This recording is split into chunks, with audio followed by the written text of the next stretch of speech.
folks! Welcome back to the basement of the Emporium, where everything smells like cardboard, including me. There's some good value to come in here in the middle of the night. There are times that I put aside that I only want to come here, like at midnight or 1 in the morning, just to decompress. To go like this, to sit here and go like this. How do I look? This should be like a meme. Man in basement. Anyway. Not really a finance video today. Not really a collectible card or magic video or anything. Today's video is actually going to be about business in general and YouTube and online and the state of the LGS. And I want to give everyone my perspective moving into 2022. So let's start off with the most obvious, for those of you who don't want to stick around. We're going to talk about a lot of things. YouTube, LGS is the state of it all, blah, blah, blah. So, right out of the gate. Rudy, the question again. How much money does Rudy make on YouTube? Great question, Timmy. Answer, $10,000 to $20,000 per month. Bad month. In the last 12 months, the worst month I had was like $12,500. On average, right now, the channel is bouncing around between $13,000 and $15,000 in revenue from YouTube and the AdSense program and the ad rates and Google people who pay YouTube Premium, all that crap. So right now, this YouTube channel is averaging, let's just call it right in the middle, $14,000 a month. Holidays and peaks, or when videos go viral or something goes crazy, the channel can pop up to about $20,000, maybe even $25,000 a month in revenue from YouTube. So overall, if you want to multiply, find out how much I make from YouTube per year, I would say you're free to put on there the revenue, the gross revenue generated on a 1099 from Google, AdSense, YouTube is right now $14,000 a month times 12 months. I think it's pretty, that's a good minimum for you. Because some months maybe 10 to 11, but then like holidays roll around, it spikes back to 20. So we're averaging 14 to 15. So with that being said, next thing, Rudy, what about like your expenses every month? What about, I know you pay for these offices and warehouses and stores and all these, your mom's basement and, you know, your stepsister, this and that. Your stepsister's free. I pay her in special, sorry, we're keeping it on the video. We're keeping it on the video. On average, let's see here. Card store is going to be about $1,600 a month. Office is going to be about $900 a month because it's small. I'd say the warehouse is actually the most expensive, probably about $2,000 a month.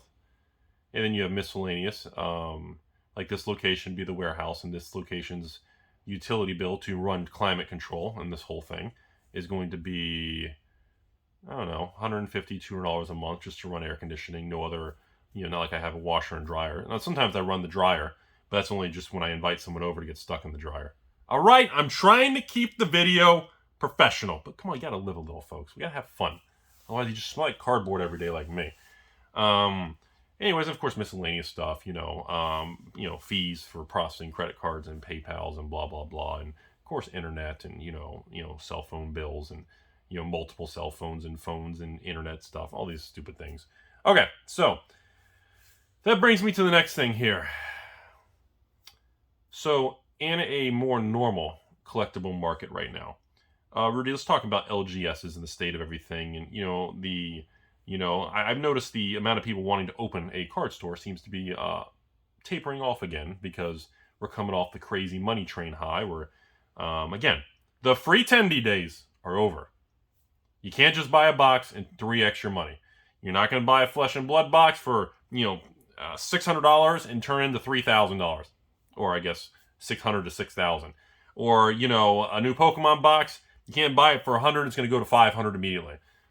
I think because that easy, extreme money is over with, it's making people feel more bearish than what they should. And I've been calling it a bear market now for the last 30, 60 days, ever since mid-May, about May 15th, when that crypto crash happened. I think that was the beginning of it. That was the line in the sand. But I really don't know if I'm using the right word choice. I'm thinking that more so that we've returned to normal. And we're so used to this fast, free tendies, everybody wants quick money or they're angry, that everyone is just agitated, And now we're returning to the way it's been since I've been on YouTube for 5.5 years. This is more normal. You buy a box, if Rudy sells you, a box for $150, and the box on eBay is $170, well, it's probably going to stay that way for a while.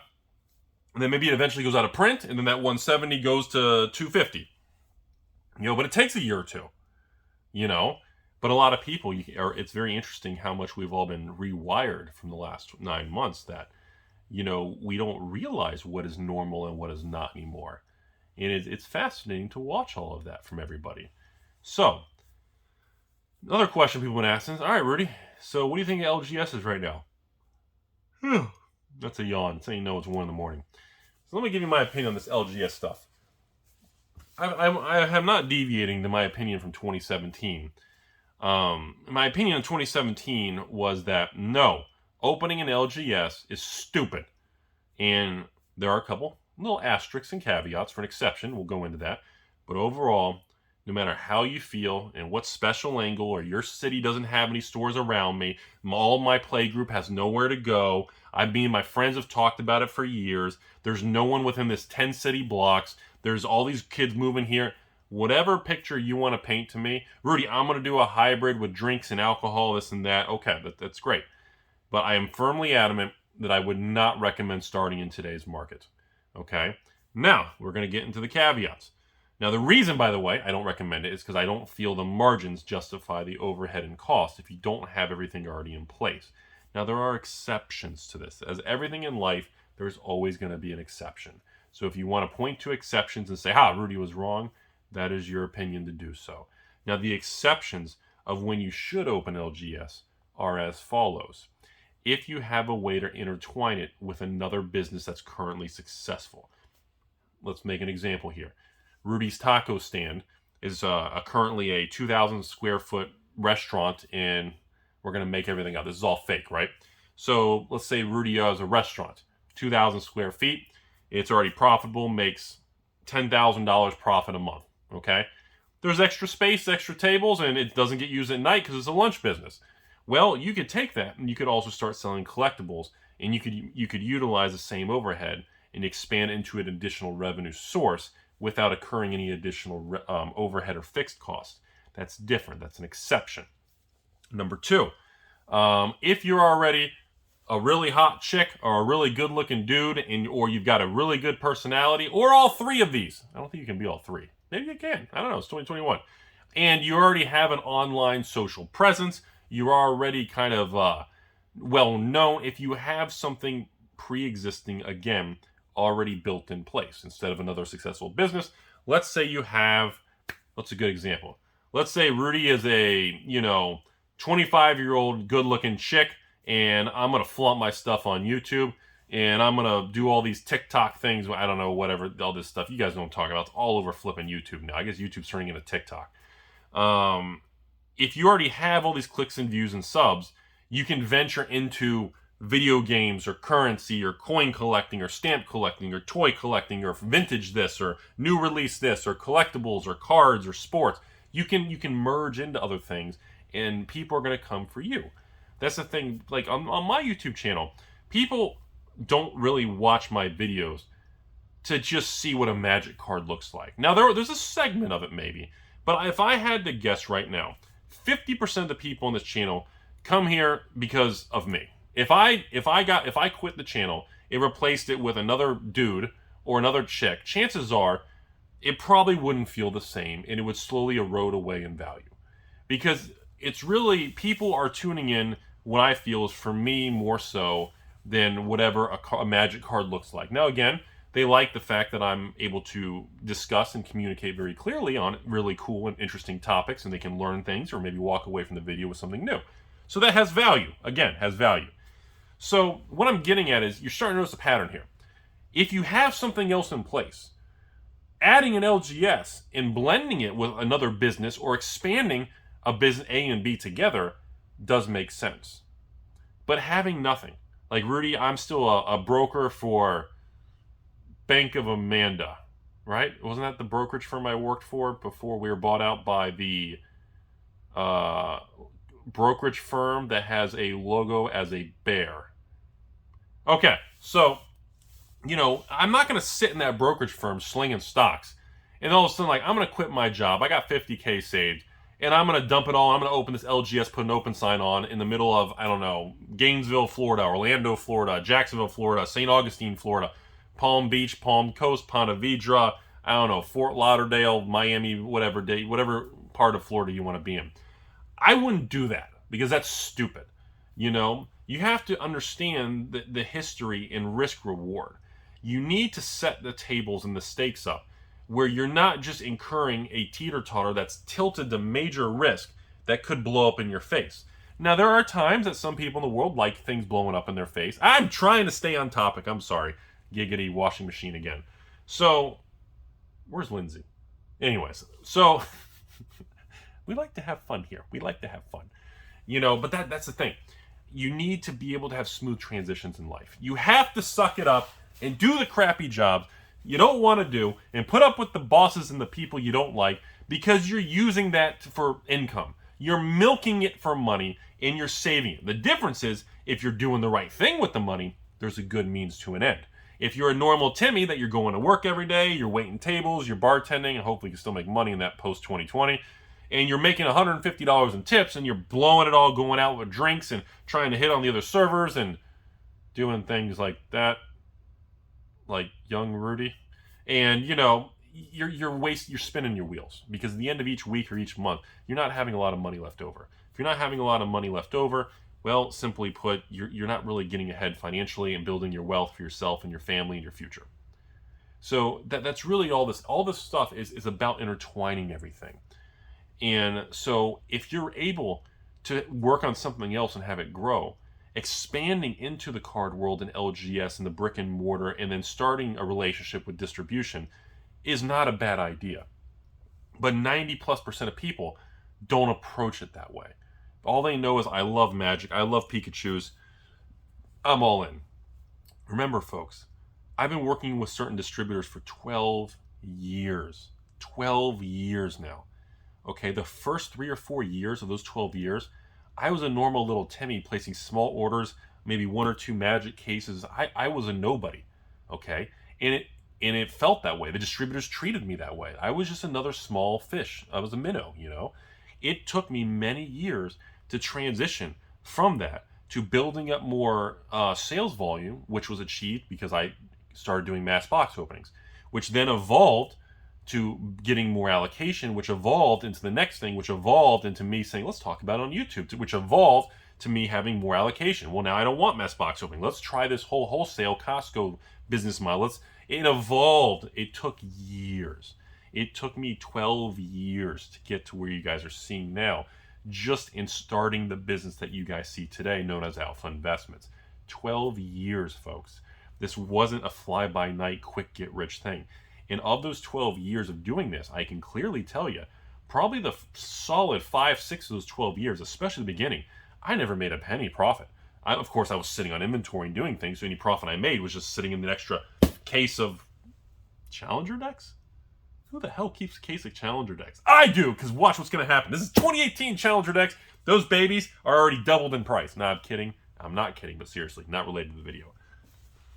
Don't underestimate that. I'm serious. But what are these? These are Conspiracy 2, Battle Bond, first edition Ikoria. Is this first edition original release made in Japan Ikoria cases? Oh, I can't see what else is going on.